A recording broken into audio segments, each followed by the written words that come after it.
तर हा भडंग पहा ना किती मस्त दिसतोय आणि अगदी असा कुरकुरीत बनला गेला आहे. तर कोल्हापूर स्पेशल असा हा भडंग.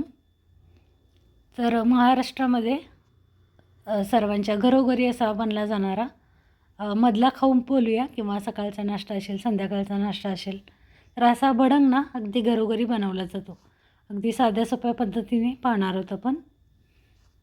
नमस्कार, मी सुजाता किचन मेनूमध्ये सर्वांचे खूप खूप स्वागत.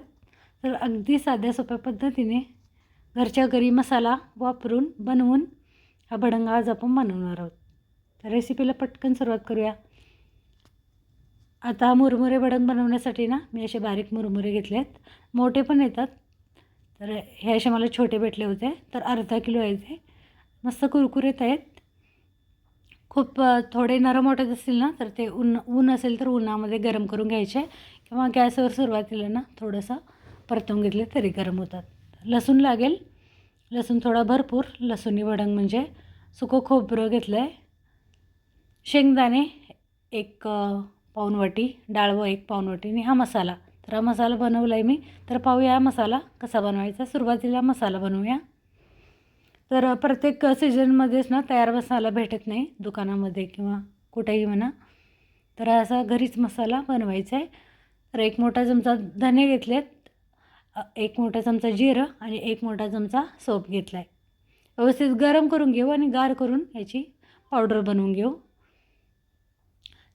तर यामध्ये ना 1 चमचा साखर घातली तरी चालेल आणि वाटून घेतलं तरी आपलं साखरेचं जे पीठ आहे ना ते सुद्धा बनून जाईल. किंवा या ठिकाणी मी पिठी साखर ना वेगळी बनवली होती या पद्धतीने. तर आता यामध्ये मसाल्यानं वाटून घेऊ किंवा या मसाल्यांसोबतच 1 चमचाभर साखर वाटून घेतली तरी चालेल. या ठिकाणी मी थोडी वेगळी वाटून घेतली होती आधी आणि आता याच पातेल्यामध्ये ना हे मसाले गार करून वाटून घेऊ. तर असं वाटण केल्याने इतका मस्त खमंग सुवास येतो आणि याचा ना खूप मस्त भडंग बनतो. एकदा नक्की बनवून पहा या मसाल्यात. तर घरच्या घरी दुकानातून तयार मसाला न आणता किंवा जर नाही भेटला तर असंच घरी ना हा मसाला बनवून भडंग बनवायचा. फोडणीची तयारी करून घेऊ. फोडणीसाठी ना अर्धी वाटी तेल घेतलं आहे आणि यामध्ये शेंगदाणे घेतलेत 1 पाऊण वाटी. शेंगदाणे सुरुवातीला तेलामध्ये चांगले भाजून घेऊ, परतवून घेऊ, व्यवस्थित तळून घेऊ. तर तुम्ही पहिल्यांदा वगैरे भडंग बनवत असाल तर असं तेलामध्ये वगैरे भीती वाटत असेल ना तर शेंगदाणे ना असे नुसते भाजून घ्यायचे तव्यामध्ये वगैरे आणि मग फोडणीमध्ये घातले असे ना तरी चालतील. तर ही जी आपल्याला जर जमत असेल या पद्धतीने तेलामध्ये शेंगदाणे वगैरे भाजायला वगैरे जमत नसेल ना तर शेंगदाणे नुसते तव्यामध्ये आधीच असे भाजून घेतलेले वापरले तरी चालतील. मग तेलाची फोडणी करून त्या तेलामध्ये ना आपले मोहरी, जिरं, मसाले आणि ते भाजलेले शेंगदाणे घालायचे. तर सुकं खोबरं घेतले मी, काप करून घेतले. तर तेही असे भाजून घेऊ व्यवस्थित. आणि आता मोहरी घेतली अर्धा चमचा किंवा आपला 1 टीस्पून जो असतो ना तो भरून इतकी मोहरी घेतली आणि भरपूर असा कढीपत्ता. तर ताजा कढीपत्ता नक्की असेल तर वापरायचा आहे आणि सोबत हिरव्या मिरच्या असतील ना तर त्यासुद्धा वापरल्या तरी चालतील. मी आज घातल्या नव्हत्या हिरव्या मिरच्या. आणि साधारण 1 अर्धी वाटी इतका असा लसूण घेतला आहे. लसूणमुळे खूपच मस्त असा खमंग लसूण आणि हा जो आपण मसाला बनवला ना तो यामुळे ना इतका मस्त भडंग बनतो. त्याप्रमाणे नक्की एकदा बनवून पहा.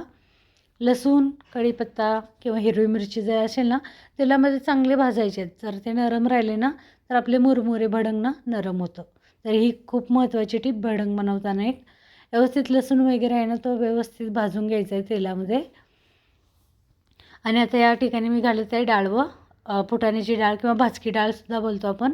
तर ही आधीच भाजलेली असते, खूप जास्त भाजायची गरज नाही. जर तेलामध्ये थोडीशी परतवून घेऊ. त्यामुळे फोडणीमध्येच घातली मी. सुरुवातीला काही वेगळी भाजून घ्यायची अजिबात गरज नाही. ते व्यवस्थित परतवून घेऊ आणि यामध्ये लगेचच ना मसाले घालून घेऊ. मसाल्यांमध्ये या ठिकाणी वापरलं होतं मी लाल तिखट, हळद घेतली, हिंग घ्यायचं आहे आणि चवीनुसार मीठ. तर खूप जास्त हे डाळवं भाजायची गरज नाही आहे. तर कलरसाठी ना आपण काश्मीरी मिरची पावडर वापरली तरी चालेल. तर या ठिकाणी मी साठवणीचा लाल तिखट घेतलं आहे. 2 मोठे चमचे घेतले. हळद 1 चमचा आणि मीठ 1 चमचा आणि हा मसाला 2 चमचे इतका बनला होता. 2 ते 3 चमचे तयार बनला होता. 1 चमचा जिरा, 1 चमचा धने, 1 चमचा सोप घेतला होता. तर गॅस पटकन बंद करून घ्यायचा आहे मसाला जळू नये यासाठी. तेल गरम तेलामध्ये घातले होते तर त्यामुळे जळू शकतो मसाला. तर गॅस बंद करून घ्यायचा आणि यामध्ये आता हे मुरमुरे घालून घेऊ. तर हे मुरमुरे ना आता उन्हाच्या दिवसामध्ये उन्हामध्ये ठेवून दिले तासभर तर कुरकुरीत होतात. किंवा खूप जास्त दिवस जरी घरी ठेवलेले असले ना तर उन्हामध्ये ठेवून ते गरम करून घ्यायचे किंवा सुरुवातीलाच पातेल्यामध्ये असे थोडेसे परतवून 5 ते 6 मिनटं असे गरम करून घ्यायचे आणि नंतर असे फोडणी बनवून केले तरी चालतील. किंवा या ठिकाणी मी तयारच पॅकेट आणलं होतं तर हे काही गरम वगैरे मला करावे लागले नाहीत. 1 चमचा पिठी साखर फोडणीमध्ये घातली तरी चालेल, पण अशी वरून भरभरली ना तर खूप मस्त असे चुरमुरे बनतात. किंवा चिवड्यामध्ये वगैरे ना बनवून झाल्यावर किंवा असं मिक्स करते वेळी ना पिठी साखर आहे ती घालायची आणि व्यवस्थित मिक्स करून घ्यायची. तर या ठिकाणी अगदी आपले जे मीठ, लाल तिखट, हळद आणि हा जो मसाला आहे ना इतका मस्त बरोबर लागला होता. अगदी चटकदार चटपटीत असा आपला भडंग बनला होता. या पद्धतीने ना नक्की भडंग रेसिपी आहे ना नक्की ट्राय करा. याला आपण आपला कोल्हापुरी भडंग बोलूया किंवा लसूणी भडंग बोलूया. अगदी चटपटीत असा घरच्या घरी. तर आता दिवाळीला वगैरे तयार मसाला भेटून जातो, पण एरवी ना मसाला भेटत नाही. तर मग कसा करायचा भडंग असा आपल्याला प्रश्न पडतो. तर त्यासाठी ना हा मसाला घरच्या घरी बनवून भडंग तयार. तर कढीपत्ता थोडा भरपूर असेल तर घालायचा नक्की. आणि पाहू शकता व्यवस्थित परतवून घेतला आहे. तर गॅसही बंद केला होता मी आणि शेवटी ना गॅस चालू करून घेतला आहे आता. आणि गॅसवर मंद आचेवर 5 ते 7 मिनटं मस्त असं परतवून मस्त असा आपला कुरकुरीत भडंग या ठिकाणी तयार आहे. तर अगदी साधी सोपी रेसिपी आहे. ही रेसिपी नक्की ट्राय करा. अशाच ना साध्या सोप्या रेसिपी बनवण्यासाठी सुजाता किचन मेनू या आपल्या चॅनलला नक्की सबस्क्राईब करा. रेसिपी व्हिडिओ आवडला ना तर लाईक करायला विसरू नका.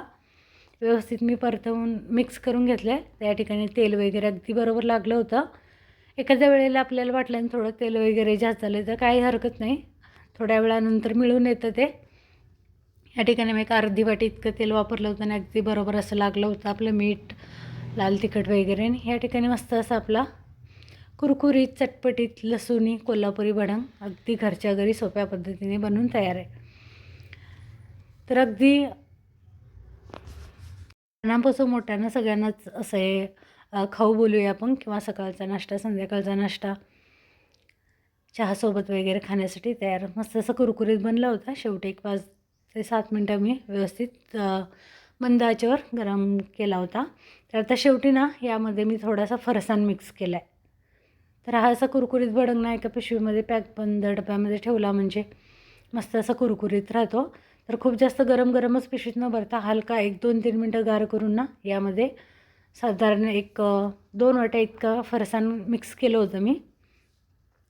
तर या पद्धतीने एकदाच ना असं फरसाण यामध्ये मिक्स करून ठेवलं ना म्हणजे परत बघायलाच नको. आपल्याला हवं तेव्हा आपण घेऊन ना खाऊ शकतो.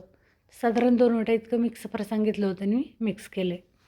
तर यामुळे तर काय होतं ना आपल्या भडंगमध्ये काही कमी जास्त असेल ना तर या फरसाणमुळे बॅलन्स व्हायला मदत होते. काही तिखट मीठ असेल किंवा अगदी मिळून असं येते ते आणि मुलांना मोठ्यांना सगळ्यांनाच आवडतं.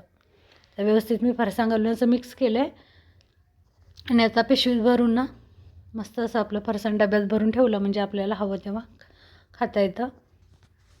पुन्हा आपण यामध्ये थोडासा चाट मसाला आणि पिठी साखर वापरली होती किंवा फोडणीमध्ये घातली ना तरीसुद्धा चालेल. तर यामुळे मस्त असा आपला चटपटीत चटकदार कोल्हापुरी लसूणी भडंग या ठिकाणी बनवून तयार आहे. तर या पद्धतीने नक्की हा भडंग बनवून पहा. तर अशाच ना साध्या सोप्या मस्त अशा रेसिपीसोबत पुन्हा भेटूया. धन्यवाद.